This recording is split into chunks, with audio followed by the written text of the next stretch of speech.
Well, good day all you folks, and welcome back to Das Customs. I'm Das, and this is the show. So today, I've been working on the 50 Shades project. It's something that's been, as I've said in other videos, it's very slow going when you get to this stage of a car. I mean, it's just me in my spare time that I'm getting to do this. So, I can only get a certain amount done, but I'm making progress, and I'm going to show you guys where I'm at. So I've been continuing on with the dreaded wiring. It's been just something that's just, takes a lot of time. Also running the fuel lines. I showed you in the last video where I ran the internal lines. I've now connected those internal lines into the back, and I've fixed off all the braided lines to their final position. So you can see, that's for the fuel injection. You need a return and a feed. It comes into the fuel regulator. It actually goes back through the fuel regulator. So that's at the end of the line. Mounted the coil. Anyway, so that's that. The turbo has been off and back on again. I've been fitting tin wear. So that's something that, I had to pull the whole engine bay apart again to start fitting all the different tin wares. Pulled the pulley off to get this one back there. I've got the rear tins. I've even actually, believe it or not, I've put the rubber gasket in that seals up the engine bay at the back there. So this is what I'm doing, and it's, it's this. It's just lots and lots of little pieces, all new screws going into the tinware. And it just takes time. It's just one of them things, you just can't avoid it, But what I'm going to try and do today is just have a break from the wiring again for a little bit and get onto a project that I feel needs doing. And that is the seats. So if you've been following this build, a couple of videos ago, I modified the Super Beetle McPherson strut pan to take a ball joint front end so I could actually mount this body to it. And that's done and it all fits, which is great. One of the things with the Super Beetle was they had different seat mounts. They're not your standard V-dub runners, which look like this. So your standard V-dub runners has a track on the floor and a frame under the seat, and it just slides forward and backward in that, so that's standard Volkswagen. Super Beetle is very different. It's looks more like this. And it has the controls over here, which basically pulls a pin out of this central section and allows this part to slide forward and back, which is, just different, I guess. I guess it's just different. It does give me a pretty good base to set these seats up on. So I'll unwrap one of these. That's these low back buckets that I like. I've got a few sets of them. I've put them in a few cars. They fit a Beetle good and they're fairly easy to mount, and I do like the look of a low back.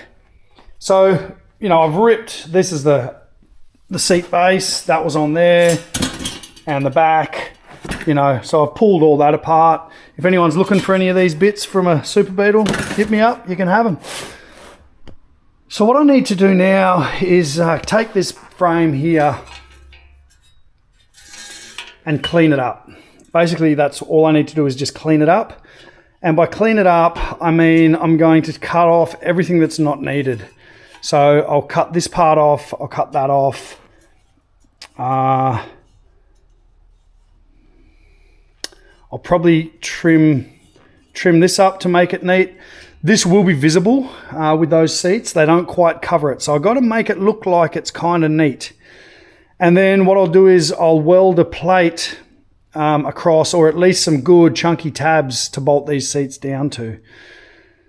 So I guess without further ado, I'll get the grinder out and we'll just start cutting off the bits that we don't need, hit it with a wire brush, and then find some metal plate to weld her up. This will be good. If I can get today the seats mounted and maybe even the steering wheel in, it'll almost feel like I've got a car. So let's get cracking.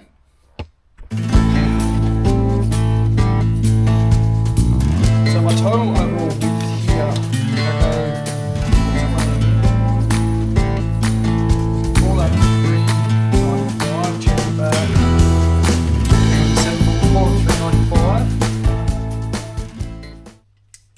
minus 284.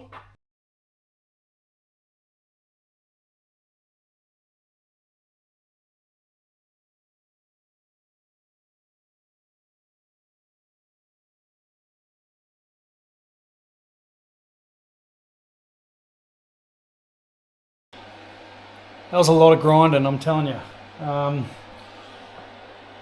The old hands just, they're starting to feel it, you know.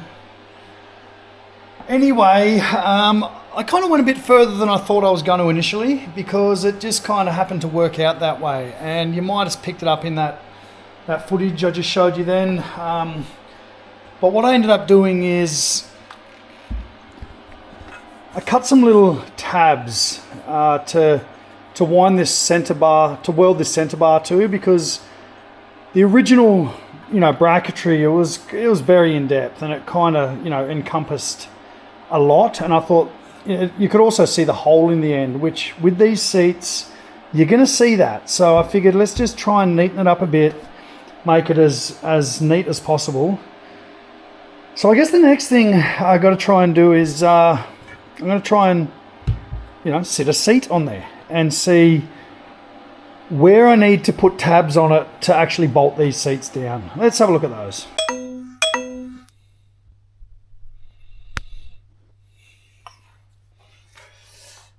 So yeah, that's where I roughly marked it there. So now I just need to make that be the same. So if I hooked over the front on that, I could call that 358. So hooked over the front of that. 358 is there. And then I know I'm 270 forward on that.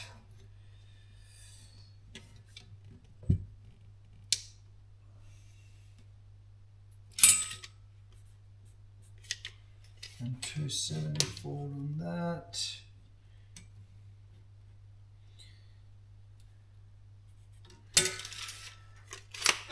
Then I'm just going to punch a slightly oversized hole in those. I know they just have a 6mm bolt that bolts them in. 8mm bolt, I think it is actually. So I'll probably put a 10mm hole in there just to give it a little bit of wiggle room. Because this is not precision stuff. And then I'll drill the other ones, and then I'll paint them, and then we'll let that dry. Give me a minute. All right, well, I'm back, and I've welded the tabs in, like I said. So I cut, 8 bits at 100mm. Just so happened I had a piece at 800mm, so it just worked out that way. Sometimes it actually works out. So, pretty stoked about that. So now all I got to do is figure out centers, figure out where to drill the holes for the seats. So you can see we got 4 mounting holes here. There are spacers that come in the kit if I need it. The seats, when you buy them, they come with these runners, which if I can pull the plastic back, you'll see them. So I test fitted one set just to see what they would do. And that's these, that's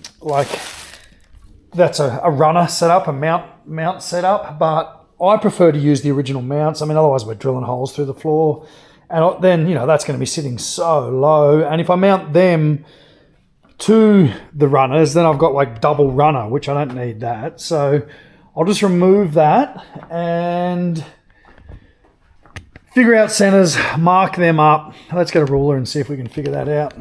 All right, we're going to call it 284, and the front to back we'll call 270. Now what I got to do is I got to make sure that I'm centered and squared on this thing. So should be able to do that easily in my head. Is 111. So we're going to call that, we'll just call it 55 in is where I want to be.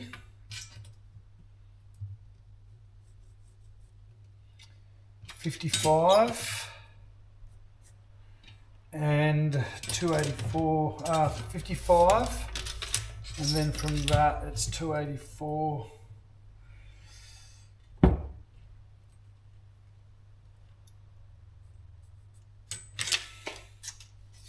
So in theory that should be 55 from that side, which it is. So that's good. And then from there, 284. So then,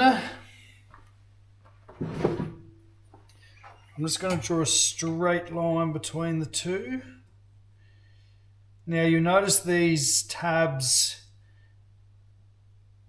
are a little skew with front to back from each other.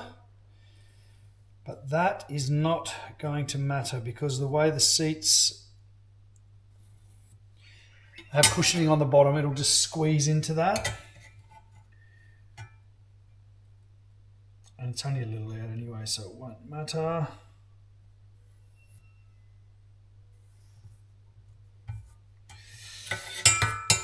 So then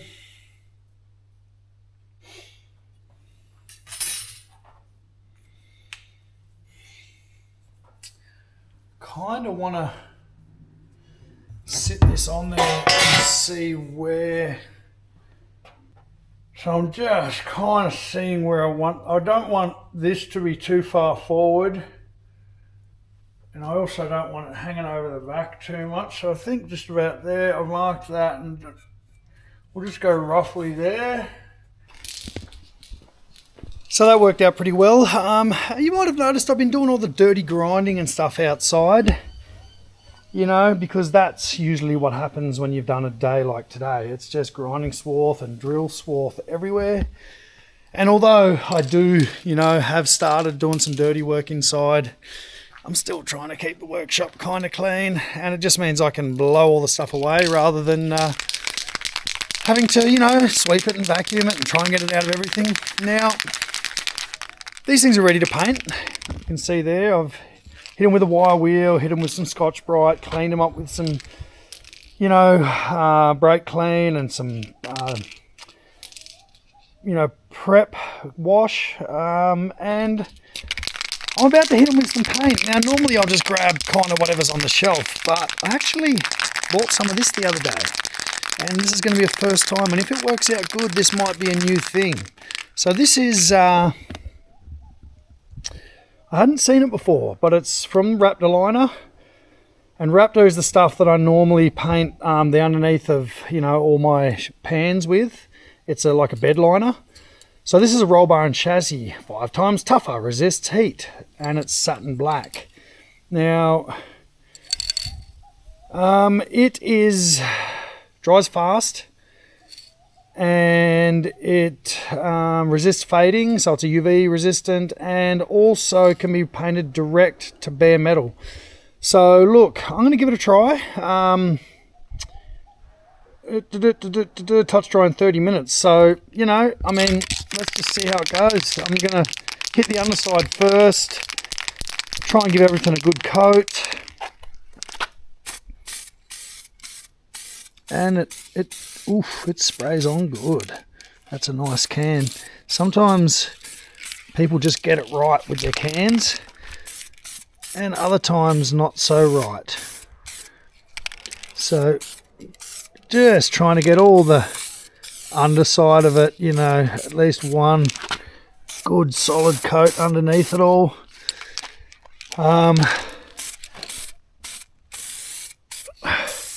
Look, I know there's techniques to spray painting with a can, you know, light coats and all that kind of stuff. I tend to just get it on pretty thick.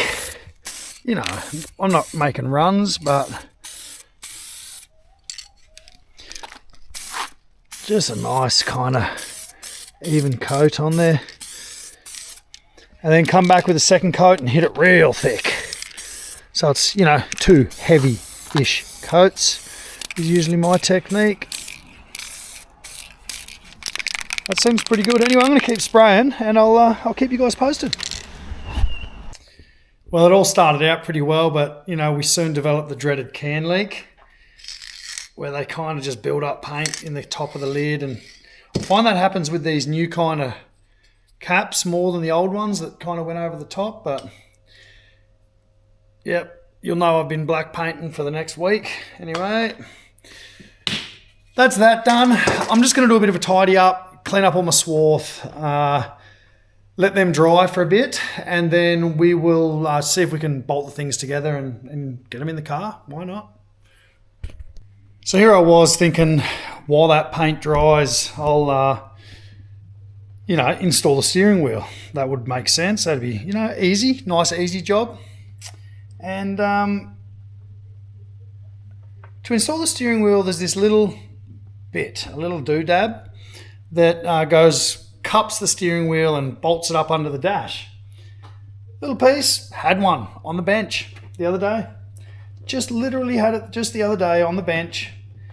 Now, in the big cleaning up and tidying up that's gone on in the last, week or so, for the life of me, I can't find that thing. I cannot find it. And I searched and I searched. I reckon I've looked for 2 hours for that thing. No, not there. Just gone. Just absolutely disappeared. Anyway, I guess, that's where it pays to have a shed full of V-dubs. So I went down to the other shed. Look, I'd already stolen one off another car because I couldn't find that one. So I went down and I stole another one off another car. So now I've got 2 cars down there, both missing the same part. Hopefully they show up at some point. Anyway, in the meanwhile, I took that outside and painted it black because that's what you do. And now I'm just starting to find the bolts for these things, which it seems like I thought I knew what bolts they were. I thought they were going to be these nice little doohickers, but they seem like they might be a different thread. Anyway, I'm going to keep searching on that, and I'll try these bolts and see what I can sort out. So it turns out it was those bolts. I think I just needed to, cross-thread them in there a bit harder. Now, these holes just line up. I know. That's what I was looking for. Anyway, I'll throw the other one together and we'll throw them in the car and see what they look like. Yeah. All right. So, if I can get this. There we go. That sure did it. All right. This one doesn't have a pin in it, but it's together. And that's the seats. So,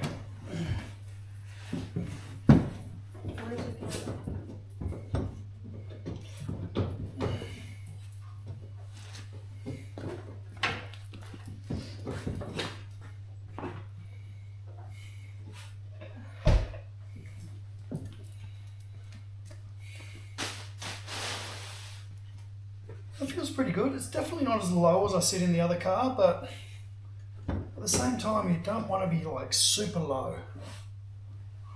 If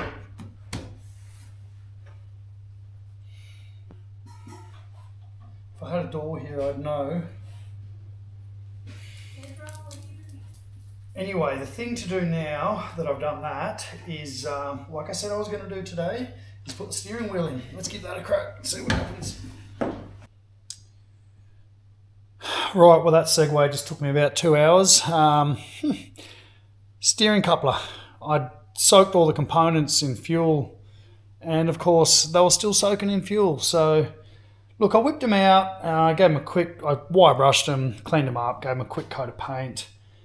And believe it or not, I recycled the nuts and bolts. I don't normally, but look, this time I've actually got them on there with the proper circlips and that in them. So what I'm going to do now is whip that onto there. You can see that steering box is just pointing in the very completely wrong direction. So I might just straighten it up a bit. Oh, wait up. Oh, you fool. There's a steering coupler already on this box. Well, I'm going to take that one off and put this nice new one because that one looks a bit haggard. And I will point that in the right direction.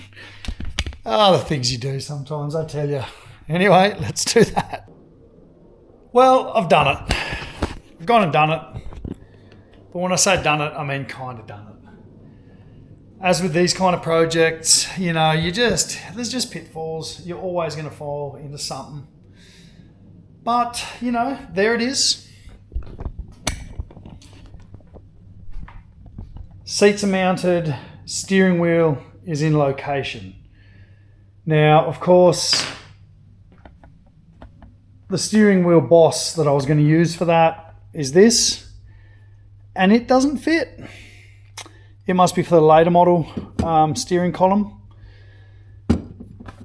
And of course, you know, I've been hanging on to that thing for, you know, I'm going to say 2 years, waiting to put it in this car. And of course, when it comes to putting it in, it doesn't fit. But that is just how it goes, you know. But it is sitting in there. Now, that steering wheel, I just wanted to put it out there.